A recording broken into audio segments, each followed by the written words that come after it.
Back వర్షం కోసం గద్వాల జిల్లా బిజ్వరానికి చెందిన రైతులు పూజలు చేశారు. కృష్ణానది జలాలతో గ్రామ దేవతలకు జలాభిషేకం చేశారు. సీజన్ ప్రారంభమై 35 రోజులు గడుస్తున్న గద్వాల జిల్లాలో వర్షం లేక అన్నదాతలు ఆందోళన చెందుతున్నారు. దీంతో ఎడ్లబండ్ల మీద బిందెలతో కృష్ణానది జలాలను తీసుకొచ్చి గ్రామ దేవతలకు జలాభిషేకం చేశారు.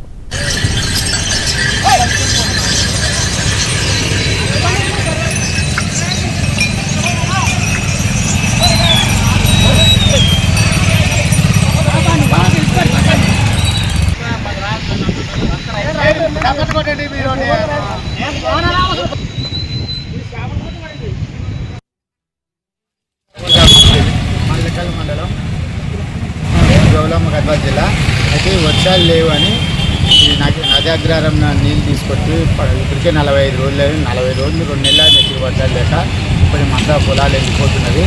దానివలన నీళ్ళు తెచ్చి మా స్వామివారికి బిజ్వారం గ్రామంలో అన్ని దేవుళ్ళకి గ్రామ దేవతల కల్లా అన్ని అభిషేకం చేయించమని ఇట్లా ప్రయత్నం చేసుకొని అందరం గ్రామ ప్రజలతో అందరూ అభిమానంతో అందరు పోవాలని తెచ్చి ఊరు అందరు కలుసుకొని ఒకరోజు మాట్లాడుకొని ఆలోచన చేసుకొని అందరూ గ్రామ ప్రజలు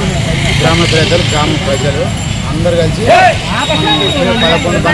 11 బండ్లతో వచ్చి అభిషేకం చేసుకొని గంగమ్మ పూజ చేసుకొని ఇట్లా అభిషేకం